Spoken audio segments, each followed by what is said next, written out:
All right, welcome everyone. This is part 2, crisis recalibration. During the first part, we focused on rebuilding the IEP team and also the predictable phases of going through a crisis. And in this session, we're going to focus on restructuring the IEP. We have made the assumption that probably many of you or all of you participated in part 1 and you have that information and you're ready to head into part 2. For those of you that may not have been here though, my name is Lenore Knudsen and I am the other half of Pingora Consulting, and I'll let Stephanie, my partner, introduce herself. Good afternoon. Thank you for joining or rejoining us. I'm Stephanie Weaver.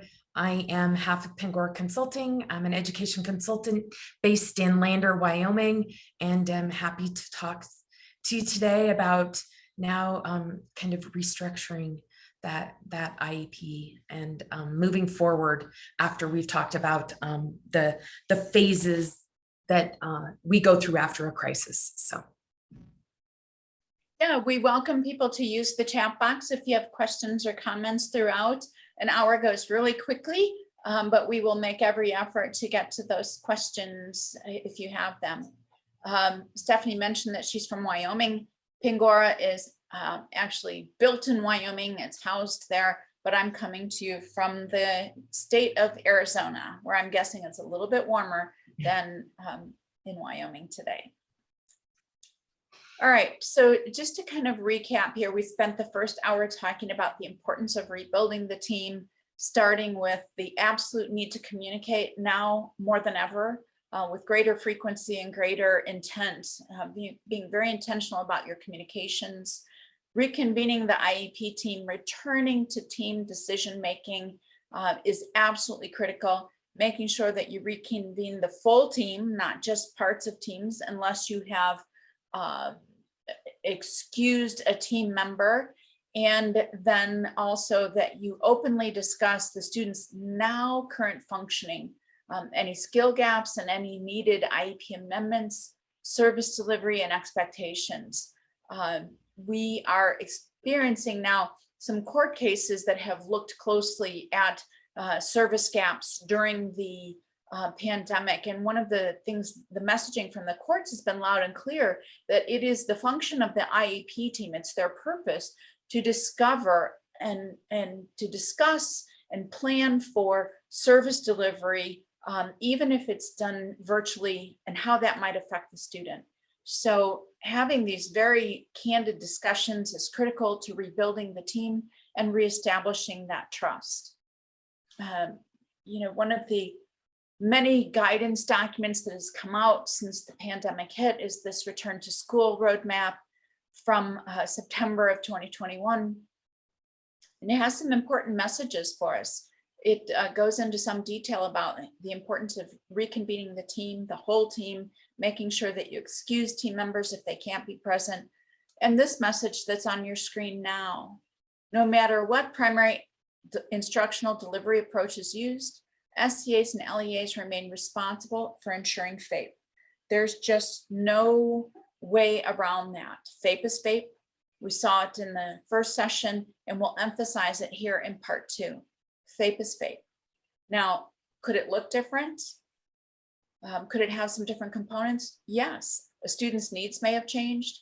The general curriculum may have changed. The service delivery may have changed, all of those things. So it could look different, but FAPE is still FAPE. And teams have the same obligation to convene, discuss, and propose FAPE. After you've kind of taken the pulse of your team and make sure that it's in good working order, you've rebuilt your team, you've reestablished trust, now it's time to restructure the IEP. If you go straight into restructuring without having spent any time working on verifying the health of your team and rebuilding that team, what happens is the distrust or the mistrust comes with you, and the likelihood of disagreement and dispute continues to be high. So you want to make sure that you've spent the time that you need to verify the health of the team before you move on to restructuring.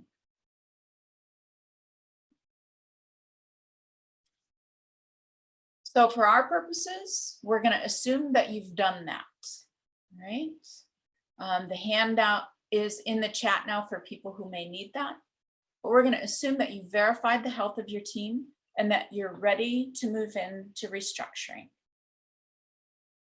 By restructure, we mean make it current. In order to do that, you have to take a really critical look at services that were provided, services that may have been missed, the now current educational needs of the student. You can't get away from that. So we have devised a structure, and we're going to provide you with the structure that you would go through for every student. First and foremost, reconvene the team. And then you're going to review the IEP and all educational needs of the student to make sure that it's current. Okay, we call these the 4 R's. Here's 2 of them. There's the 3rd R. You're going to re-strategize to align services with current educational needs. If you think that the pandemic did not affect a student's current educational needs, that discounts the importance of the services that you provide every day. So you want to make sure that you have the critical conversations regarding what's been missed, how it affected the student, and then starting to re-strategize to align services with now current educational needs. Okay. And then finally, you get to revising the IEP. If you go straight to revising the IEP without having these conversations, then you will have a document that's much more likely to end up in dispute. You'll have a document that will be much more vulnerable to a claim of denial of FAPE. Starting with reconvening. When we talk about reconvening the IEP team, it means get that team talking, get them working together, whether it's virtually, telephonically, or at the same table, reconvene the team. This may need to happen with greater frequency now more than ever. You may need to be particularly flexible because a parent may have a family member that has a particular health vulnerability, which means that they're not ready to meet at the same table yet. Or conversely, you may have a parent who struggles with technology. Maybe they can't afford internet service in their home. Maybe they can't afford, they don't have a cell phone. So you want to make sure that you don't cut off the opportunity for them to participate in the process by insisting that a team meet virtually as well. You have to be responsive to the parents' needs here. They are critical members of this team, and you must invite them. If you want to make sure that that team is healthy and rebuilt, this is a critical step. You can't miss it. Okay? The purpose of reconvening is eliciting and gathering current information. How do you do that? Well, first of all, you have a candid discussion about it, but you may need to ask what additional information is needed to fully understand current educational needs. Do you need to go back to comprehensive evaluation in order to get now current assessment data on the student's educational needs? As a team, you develop a plan to gather the information or conduct assessments. Right? So hopefully in this rebuilding phase that we're all in, when it comes to rebuilding education after a pandemic, you've already done this. If you haven't already engaged in this reconvening process, you need to do it quickly and really with greater frequency. So find out what you need to know about the student in order to get the team's pulse on current educational needs. Once you have reconvened and started that process, you're going to be reviewing a plethora of data. You're going to be getting a clear understanding of current educational needs after a break in service. I think it's fair to say that all kids experience some break. May have been short break while the state tooled up to virtual instruction, could have been a longer break. Even after instruction recommenced, was this student able to participate in that instruction and receive benefit? So there are many, many reasons that a break in service may have occurred. When you have a break in service, you need to go back to the beginning and find out current educational needs as a team. So you ask tons of questions, right? You get very curious. Was the student able to benefit in the way that the team anticipated through virtual instruction? Were they able to benefit without the assistance of a paraprofessional that may have been in the IEP? Were they able to benefit from a more passive service delivery model like virtual instruction? You question. What assessment data do you have?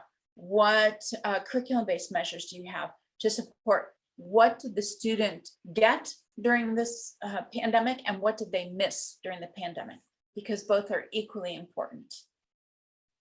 You collect all of this data on current educational needs, and that becomes your launching point for an amended IEP. Okay. Go back to a robust discussion on present levels. If you're following the case law that's trickling out post-pandemic here, you'll see courts talking about there's no discussion about how the lack of services impacted the student. There's no discussion about how a break in services has changed the student's present levels. When you assume that the student's present levels are the same as before the pandemic, then you have a problem, because you haven't verified that yet, and it is likely different. So if you anticipated X amount of progress based on the student's starting point, when in actuality they started at a lower level because of a break in service, you're very unlikely to get the same amount of anticipated benefit. The bottom line is IEPs must be based on the student's present levels of academic achievement and functional performance. And you've got to review and question to find out what that is. And Lenore, I think that, you know, some of the, not just breaks in services, but we know across the country, most states didn't participate in some of the accountability assessments and different assessments that are normally given throughout the year for all students, which is always rich data to use as part of that present levels and talking about that. So for, you know, one point in our kind of education system, thinking about that, we weren't as data rich as we have been. And so now more than ever, it may be necessary to do some sort of informal or formal assessments in order to really gauge that, because we missed out on all of those opportunities that normally happen in classrooms and in schools across our country. That's a good point. I mean, we rely on the data that is collected on a regular basis, and it would have looked different this last year. So what other sources of information do you need to review, and what other data do you need to collect in order to have a crystal clear understanding of the students' present levels of academic achievement and functional performance? Because only through that process do you get to now current educational needs. So it could very well start with or restart with a comprehensive evaluation. In the world of special education, when we're talking about going back into reevaluation, in my mind and in my review of the regulations and all the case law, there is only one type of evaluation, and it's a comprehensive evaluation. This is not about the curriculum-based measures or classroom-based assessments that happen on an ongoing basis. That may be data that you review, but when you decide as a team that you have to go back into comprehensive evaluation to collect new data that's individualized and based on the student, that's when you're in comprehensive evaluation. It serves two purposes under the IDEA. First is identifying students who need special ed. So this is the initial evaluation, right? Initial comprehensive evaluation. And then also helping teams identify the special ed and related services needs.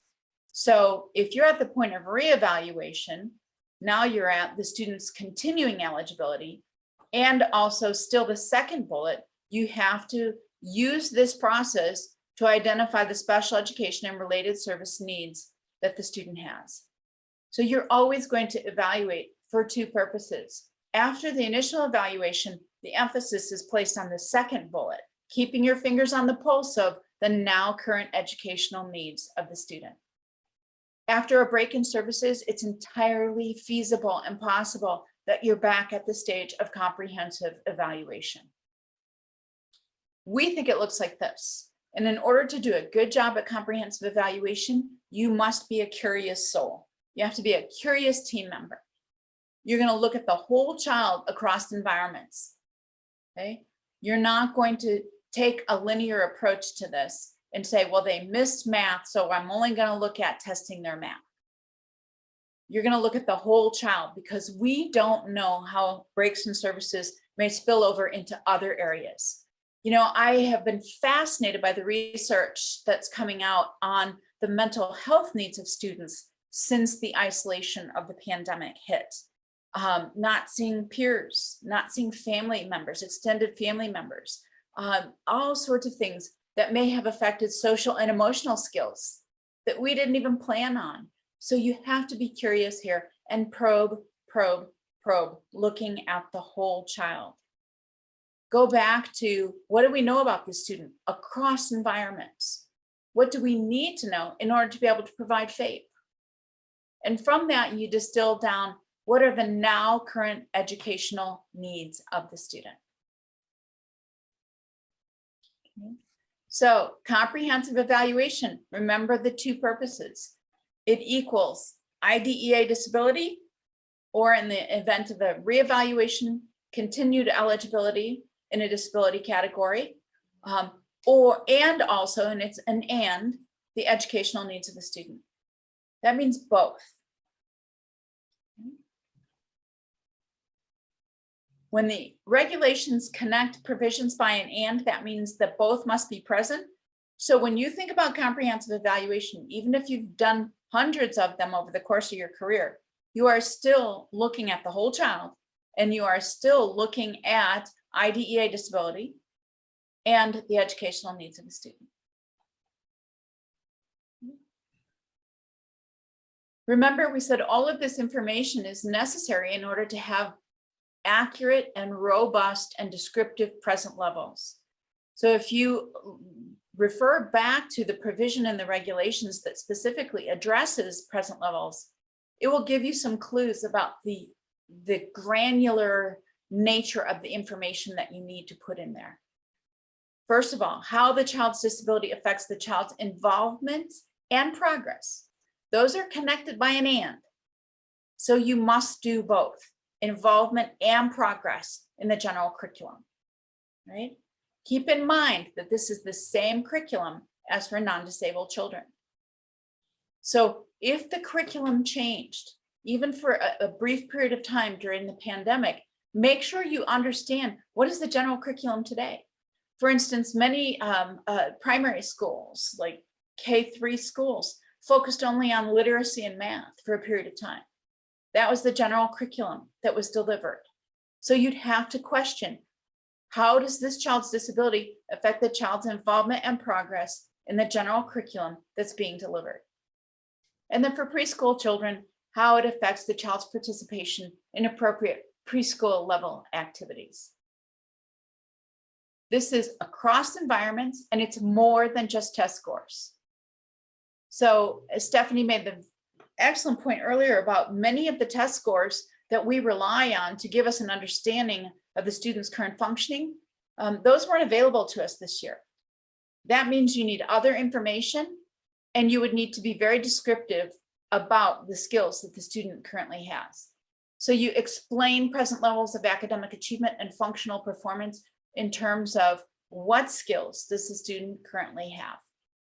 And we're talking about skills across environments. So a student may have the capacity and attentional skills to work in small groups, but when they're in big groups, maybe in a gym class or in hallways or whatever, they don't have the capacity to be independent. It's your job to explore all of the current skills across environments. And then you cannot leave out the link to the general curriculum. How does the student's disability affect his or her involvement and progress in the general curriculum? I was recently doing some work with the state, Stephanie and I both were, and there was some confusion about the emphasis that has been placed on the general curriculum, and because we kept referring to it. We kept going back to grounding our language in the regulations, and the general curriculum is aligned in the regulations in many different places, where a FAPE aligns with the general curriculum, Present levels are in relation to the general curriculum, progress, all of those kinds of things. Make no mistake, if you go back through the regulations, a close read will link special education to the general curriculum over and over and over again. And again, the general curriculum, if you want to look and test us, look in 300.320A, it will tell you it's the same curriculum as for non-disabled children. That's what we're talking about here. Now, for some students that may need a downward extension, you're going to thoroughly explore that in the present levels as well. But it still relates back to the general curriculum. What are we expecting of other students of this age? So present levels start with this thorough understanding of the student across environments and how the student's skills are affecting the student's involvement in and progress in the general curriculum. Showed you this briefly earlier, but now we want to dig in just a little bit more on this. The present levels of academic achievement and functional performance. These statements, the description that you offer, compare the child to the general curriculum. It's only at the next step, which is when you identify skill gaps, that you compare to standards. Earlier, I said, what do we expect of other students of this age? That's the skill gap that we're measuring through comprehensive evaluation and through ongoing review of existing data. That skill gap is compared to what we expect students to know at this age. And then from there, you develop IEP goals to target those skill gaps. Those IEP goals are unique for every student, right? So that's where the I comes in the individualization process. We see it reflected in IEPs in terms of measurable goals that are unique for every student. And those measurable goals, you could pull a thread and it would lead you right back to the robust present levels of academic achievement and functional performance. And if you kept pulling that thread, it would lead you right back to comprehensive evaluation. So you cannot get to one without going through the steps of another. Again, if it's a matter of reviewing existing data to update, that's fine. And it's perfectly permissible outside of the evaluation requirements, 3-year reevaluations or sooner if needed. But making sure that you have a clear understanding of the student's current educational needs. So goals get linked to skill gaps. One of the things that happened when we evolved our level of sophistication to having online IEP models, model forms and things like that, we saw states struggling with pull-down menus of goals. And courts have taken a very dim view of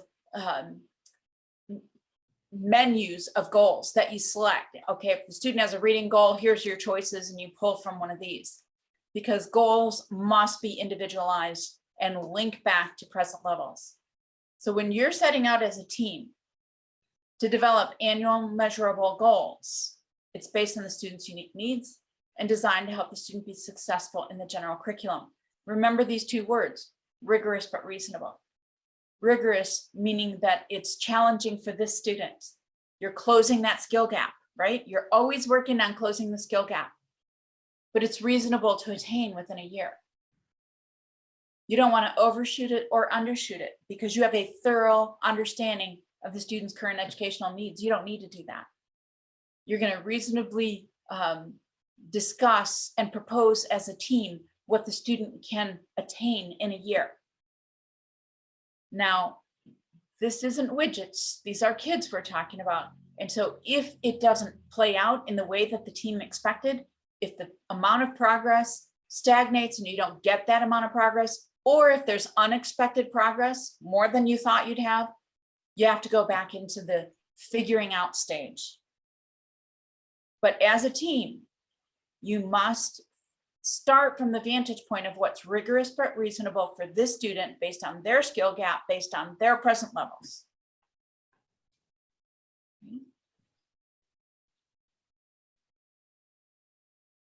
The measurable goals are directly aligned to the general curriculum. Again, here in the regulations, meet the child's needs that result from the child's disability to enable the child to be involved in and make progress in the general education curriculum.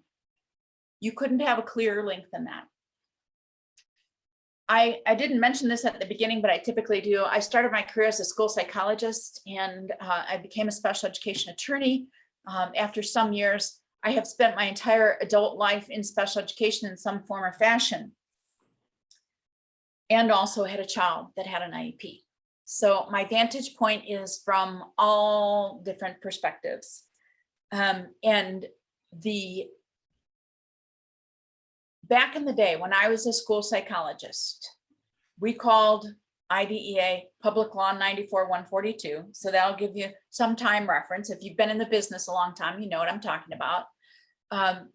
And we did not necessarily link special education to the general curriculum. We viewed special education back then as a place where we brought kids to help them along, to help them be successful on whatever level we could manage. And what that meant is that many times kids in special education back then were educated in a parallel universe. The standards were different for them. The expectations were different for them. We have evolved over the years, and we now know that the legal standard that you will be held to is that the child be involved in and make progress in the general education curriculum. But for a very small percentage of students, we should be planning and proposing the opportunity to be involved in and make progress in the general curriculum. And if that's not possible, then it needs to be a carefully planned downward extension of the general curriculum. But special education isn't a parallel universe anymore. The second bullet here, meet each of the child's other educational needs that result from the disability. Again, back in the day when I was a school psychologist, you got what you got, and that was it. So you were, for instance, LD in math calculation. All you got help with was math calculation. Or if you were LD in reading decoding, all you got was reading decoding. We know that that doesn't make sense now. We know what the legal standard is because it's in black and white in the regulations, but we also know more about education in children, educating children with special needs than we did back then. And what we know is that if a student has a reading disability, it's very likely to affect many other areas of their education as well. Because how do they get the science content? How do they get the math content? All of those things. So now we serve educational needs that result from the child's disability. We don't have silos anymore. All of this is taking place after a break in services or a change in service delivery resulting from the pandemic. So now you're up to the point of restrategizing. This is the third R: reconvene, review, restrategize. This third R is where you start really looking at aligning the students' skill gaps with what they need in the general curriculum. So you've got to probe here. What services and supports does the student need to meet those IEP goals? You want to be specific. This is not some 30,000 foot view. This is digging in with respect to this particular child to be involved in and make progress in the general curriculum and attain the goals in the IEP. What does the student need? That's a team discussion. It needs to be well documented as well. Okay. We think it looks something like this, and we use this regularly as sort of a guide to the discussion. All right. So if you think about the center of the circle, that represents the general curriculum. We know, we've shown you multiple places in the regulations that aligns special education with the general curriculum. Opportunity to be involved in and make progress in the general curriculum. When we look at special education supports and the definition in 300.39 of special education, it'll tell us it's specially designed instruction that is provided in order to help the student participate in and make progress in the general curriculum. Okay, so special education wraps around the general curriculum and provides that link so that students with disabilities can benefit from the specially designed instruction. And then you wrap around related services, and you're questioning, the team is questioning over and over again that what does the student need in order to be able to make progress and also be involved in and make progress in the general curriculum, IEP goals and general curriculum. And then you wrap around related services. Related services, by definition, are services and supports to help the student to benefit from their specially designed instruction. That definition is one of the reasons that students are not eligible under the IDEA if they don't need specially designed instruction, even if they have a disability. So a student may have, and we see court cases about this all the time, excuse me, student may have a disability, but unless they need specially designed instruction, they're not eligible under the IDEA.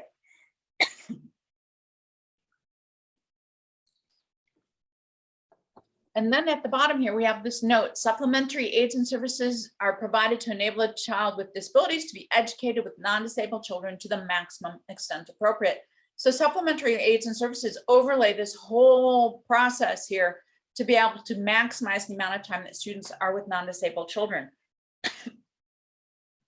Excuse me, supplementary aids and services also get identified in the IEP.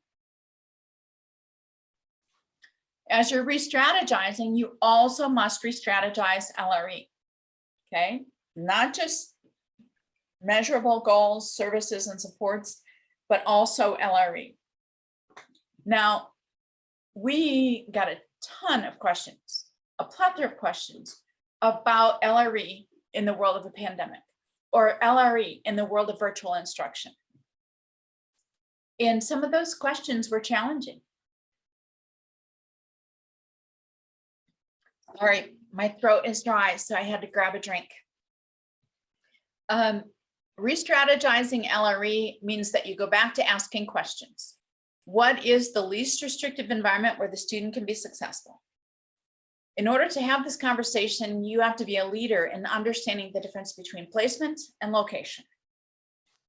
Placement is the bundle of services delivered in the least restrictive environment appropriate to meet the needs of a particular student.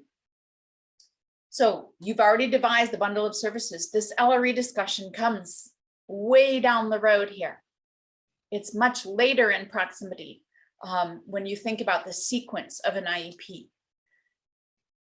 You're going to ask questions about this bundle of services that you said the student needs, that's based on their present levels and the skill gaps you've identified and the measurable goals that are unique for the student and the services and supports that you're offering to help the student meet their goals and be successful in the general curriculum. What is the least restrictive environment? That whole bundle represents placement. And I put my arms out in front of me every time. I can't hardly talk about LRE without making a big circle with my arms, because this is the bundle of services. Okay? Location. So let me back up. For instance, let's say that the bundle of services delivered in the least restrictive environment that's appropriate to meet the needs of this student is a self-contained classroom. That's the placement. Location might be the self-contained classroom in school A or school B. Location is typically left up to the educators. Placement is the team decision.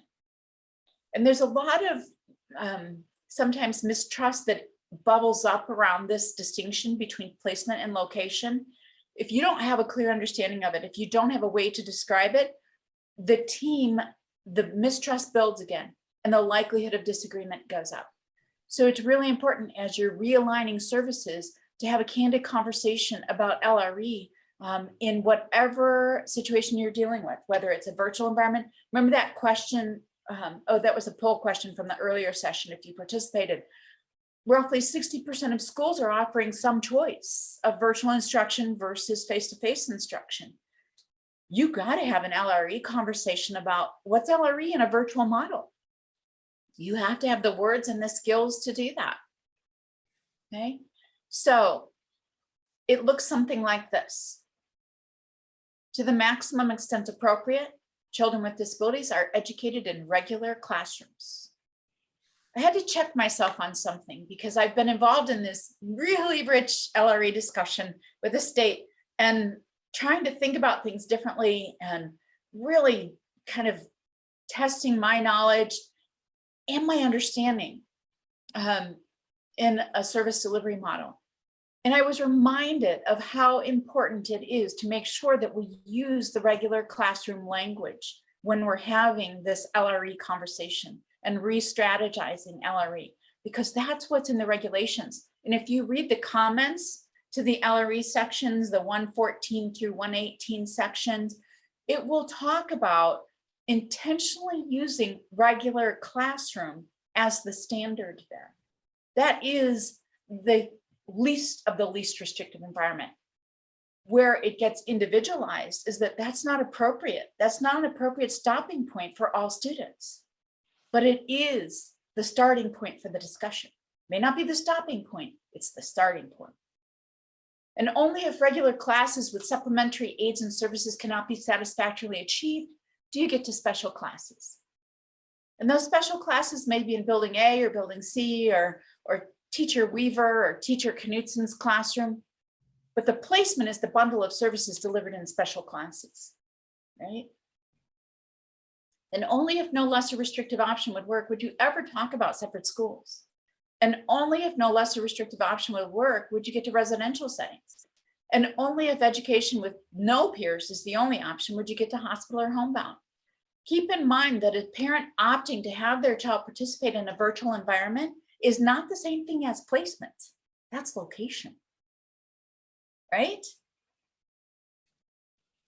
So as you let that sink in, make sure that you have a comfortable and clear understanding of the difference between placement and location, because we have seen many IEPs that changed the placement to homebound because the child was being educated from their dining room table at home. That is not the placement. That's the location where they're accessing the general curriculum because of a pandemic. So be very clear in your understanding of the difference between placement and location. There are 3 times, again, that the word maximum is used in the regulations, and they're all regarding LRE. So 3 maximums. And keep in mind that all of the case law, we could give you cases as long as your arm that says the child isn't entitled to the best. They're not entitled to the maximum benefit. They're not entitled to the maximum amount of progress. We know from the Raleigh case going back to 1982 that it's an appropriate standard of education, right? Reasonably calculated. NDRF didn't change that. But there are 3 times the regulations hold us to a maximizing standard, and they're right here. First one, the maximum extent appropriate students with disabilities are educated with non-disabled children. Second one, to the maximum extent appropriate, students ensure that students participate with non-disabled children in extracurricular activities. Again, to the maximum extent appropriate. And the third one is providing supplementary aids and services to educate students with non-disabled peers to the maximum extent appropriate. That is an absolute right on behalf of the student, and you're not free to change that standard, by the way. So even in a virtual environment, you've got to maybe change your dialogue a little bit, change your vocabulary, but the LRE analysis remains the same. Don't get tripped up on the difference between placement and location. Okay. Here they are again, just a restatement of these to give you a really clear understanding that these are non-negotiable.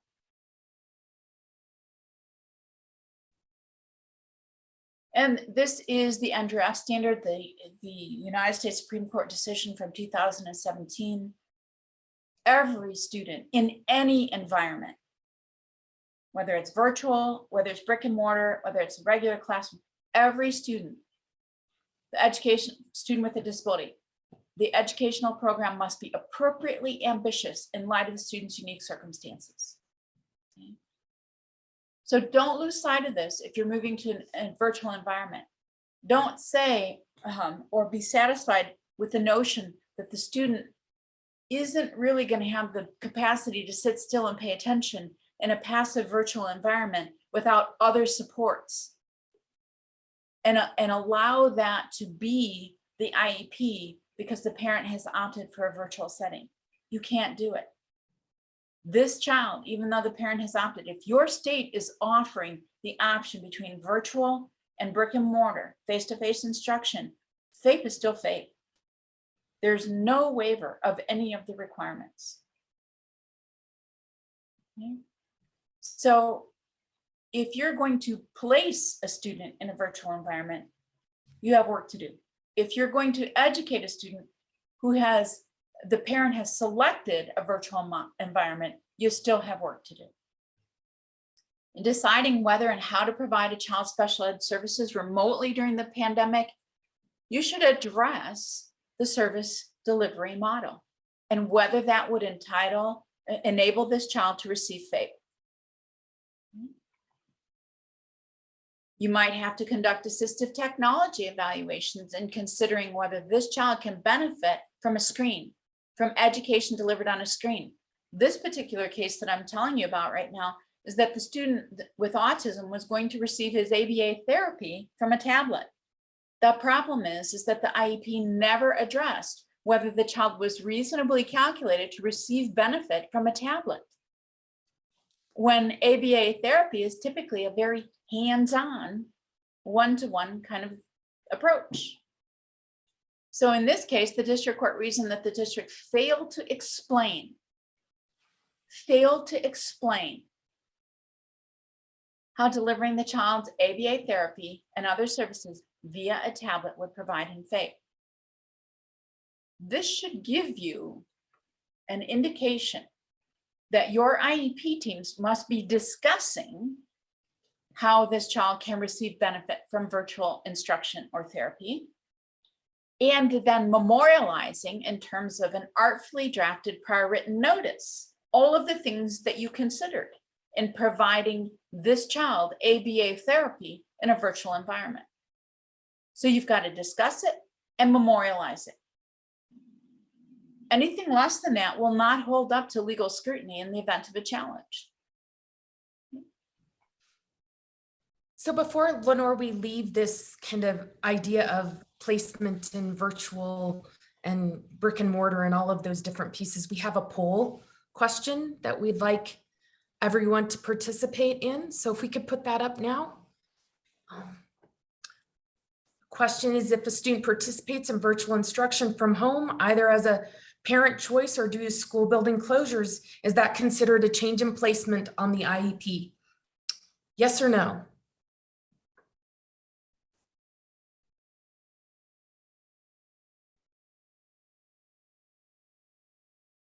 And we're neck and neck again.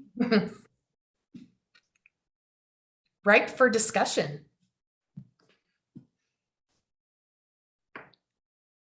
Give it just another minute.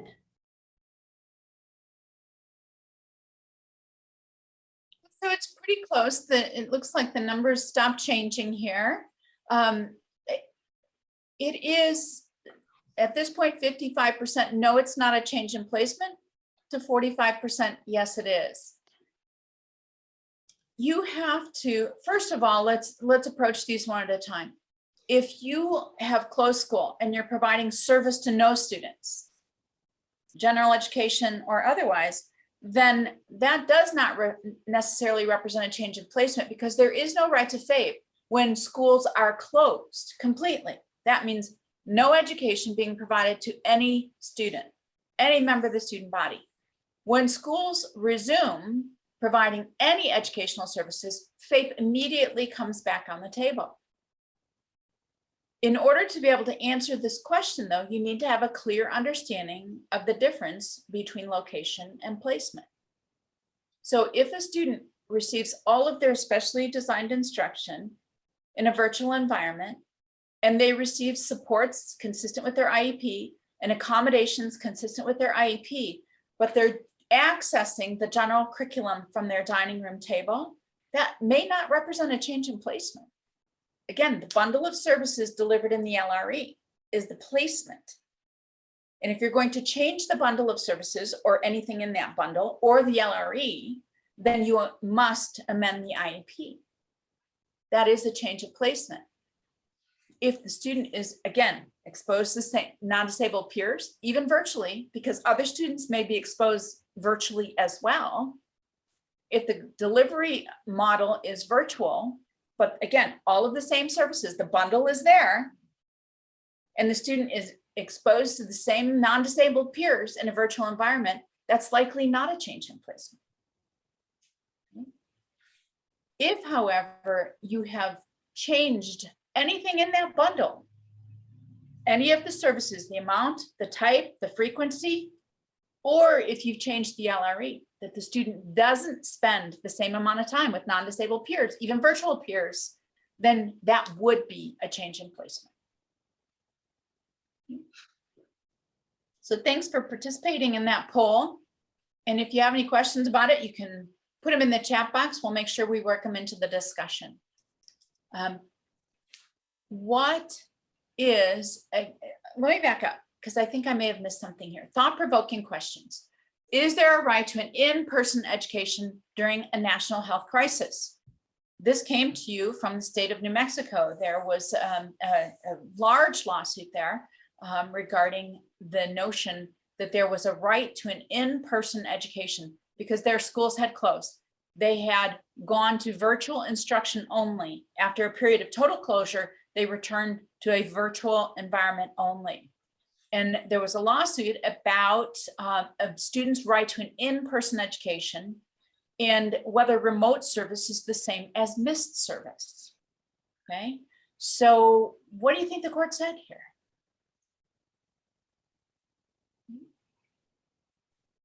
What the court was saying is that providing children with disabilities access to the same remote instruction that children without disabilities receive, that is the regular education environment, right? That's what all kids are getting.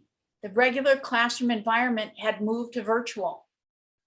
So there would be no right to an in-person education under the Constitution. That was when all students were being educated virtually. It had to be determined on a case-by-case basis based on the student's educational needs. But there was no way during the pandemic, if a state had an executive order from their governor saying school buildings are closed, there was no right to an in-person education under the Constitution, according to the federal district court in New Mexico. So once you have this clear picture of the student's current educational needs, then you need to have a clear plan for how to meet those needs. Only now is the time to revise the IEP. If you've done it without the first of the 3 R's, you're missing critical steps. You're likely to have an IEP that's not going to last long, not result in the educational benefit because it won't be based on the student's now current educational needs. So you reconvene, whether it's face-to-face, over the phone, discussions, whatever it might be, you reconvene and get that team talking. You review everything to know what are the students' current educational needs. So you're going to look at services missed, services provided, progress up to this point, all of those things. And you come up with re-strategizing. And only after you have planned how to re-strategize, how to meet the students' now current educational needs, do you actually revise the IEP. Okay. So we're up to that point, revising the IEP. You're going to do that by recalibrating. How do you recalibrate an IEP? And by the way, this may be, if it's time for the annual IEP, you're going to recalibrate and draft a new IEP. If it's after the annual IEP, you may recalibrate and draft a new IEP by amending the existing IEP, right? That is permissible under the regulations, but only after an annual IEP. You cannot amend in place of that annual IEP cycle. How do you know if it's working? You've artfully drafted this recalibrated IEP, you've amended it, you've issued an artfully drafted prior written notice, and this has been the work of a team, whether it's face-to-face or you know, a series of conversations or meetings You have the parents' agreement to amend the IEP. How do you know if it's working? Well, first of all, data. You're going to collect and share data at a high frequency because this is different. It changed. Something happened that has never happened before. So you want to make sure that you understand and keep your fingers on the pulse of current educational needs. You do that through data collection.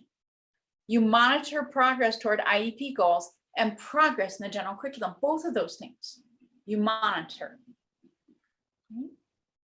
You stay vigilant and communicate with parents over and over again. Lack of communication has this relationship with disagreement. So the less you communicate, it's an inverse relationship. The less you communicate, the more disagreement. The less you communicate, the more distrust, which leads to disagreement. How do you deal with the lack of progress? Despite your best efforts in engaging in the 4 R's, reconvening, reviewing, restrategizing, and revising, you have a lack of progress. It could be stagnant. It could be not the amount of progress that you anticipated. You go right back into the 4 R's. That is your only option as a team, because the lack of progress is an indication to you that something needs to be changed. Right? You have to go back and get team input and team decision-making and review as a team and re-strategize and revise. This is not a single person doing this. When does it need to be done? A reasonable amount of time when the lack of progress is noted. So again, that frequent data collection, you're on it. You are going to know in very short order whether the re-strategizing and revising of the IEP is having the anticipated benefit. So only a reasonable amount of time. Courts will routinely hold that months is too long. And in some cases, weeks can be too long. But the best thing you can do is talk about that as a team. When are we going to check in on whether these changes are working? Okay. If the IEP is not recalibrated at this point, it will result in a denial of FAPE. It doesn't matter that it's the result of the pandemic, because FAPE is still FAPE. What, conversely, if you have unexpected progress, meaning that the child makes more progress than the team anticipated? So you've dialed in those services, you've hit a home run as a team, and the progress just takes off. What do you think your obligation is? I'll tell you, it's exactly the same thing. You have to engage in the 4 R's, reconvene, review, re-strategize, and revise. Because if you rest on unexpected progress, you won't be working on closing that skill gap. And that is always your paramount function as an IEP team. You're closing those skill gaps. You're providing services. You have a clear understanding of the student's needs, a clear understanding of the skill gap, measurable goals, services, and supports. And if you close that skill gap quicker than you anticipate, you got to go right back here. Who does this? Not a single teacher, but the team. It doesn't necessarily have to be in a face-to-face meeting, but it must be a conversation that takes place. When a reasonable amount of time, you cannot rest on unanticipated progress either. And if you have any doubt about this, take a look at the regulations. It addresses unanticipated progress and your obligation. Okay. Why again? Because if the IEP is not recalibrated, a denial of FAPE will result. What is a reasonable amount of progress? You know, courts kind of know it when they see it, but from our perspective, a reasonable amount of progress. Remember the 2 words I asked you to remember: rigorous but reasonable. That's where you're targeting your measurable goals. Rigorous but reasonable goals. Rigorous meaning targeted for this student, challenging for the student, unique for the student. Reasonable meaning that it would result in a reasonable amount of growth over a reasonable period of time, and that it's demonstrable. Again, if educational needs change, it's time to go back and realign the IEP. So it's entirely possible. It is entirely possible that a student with a disability will cause the team to go back more than once into the 4 R's, okay? So you're going to realign the IEP anytime you become aware that you've got more than anticipated progress, stagnant progress, or changing educational needs. During an unprecedented time like this, it is entirely possible that you would have to go back over and over again into the 4 R's. But once you land on an IEP, you absolutely must provide services in conformity with the IEP. Any departure will be a violation. Now, whether the departure is significant enough to result in a denial of FAPE, that will be up to the SEA or a hearing officer or judge, right? But we know services must be provided in conformity with the IEP. That's why if you don't get the expected result, you got to go back and change it. Because if you just change it without going back through the amendment process or drafting a new IEP, you got a problem. That's a unilateral change and courts will not tolerate it. States will not tolerate it if it comes in a state complaint. I want to spend just a few minutes talking about resilient teams. Resilient teams operate in good faith, meaning that they work together to identify the needs of the student, that they're student focused, that they're forward facing. Resilient teams can survive a pandemic and still work together. Resilient teams are going to have difficult conversations about missed services. You absolutely must do this. I'm sorry, I went too quickly there. I'm going to back up. It is nearly impossible to move forward until the team addresses those missed services. So you want to make sure that you talk about recovery services. I do not like the term compensatory education when we're talking about recovery services, that services missed due to the pandemic. Compensatory education is a legal term of art that results from a violation, a finding of a violation. And you're not there yet. You're a team that is working to have a thorough understanding of the impact of the pandemic on the student. So you're talking about what services does the student need to recover from that break, from that gap. So choose your words carefully. Some things to think about. Compensatory services, again, a term of art, represents a violation of some kind. Recovery services, on the other hand, is a term used to describe services missed due to the pandemic. Completely different. FAPE must be provided to meet the educational needs of the student, and recovery services are provided in addition to FAPE. So always think about that when you're talking about how much recovery service. Keep in mind, it's in addition to the full bundle of services delivered in the least restrictive environment, which means that you could be extending a student's day or week. Make sure that you have a meaningful, heartfelt discussion about recovery services because they are in addition to or piled on the student's normal school day. And there's some information in the guidance that came out from OSEP and OSERS and OCR in the very beginning that talks about if the delay was inevitable, teams could make individualized determinations. So help the team determine what services, if any, are needed to recover from service gaps and stay in the world of recovery services versus comp ed. Recovery services get provided in addition to the regular school day and in addition to all the services that represent FAPE. Keep in mind, this is only achieved through good faith efforts of a team. Good faith meaning you work diligently together to achieve compliance and that you demonstrate these actions, well documented and clear actions to achieve compliance and to provide the student with meaningful educational benefit. And that you affirmatively work, not passively allow circumstances like a pandemic to control this process. So I think we have used all of our time. And maybe we have 1 minute left if anybody has any questions, but they're going to cut us off. So if you don't have questions, I want to take this opportunity to thank you for attending the session today. All right. Thank you, everyone. Thank you.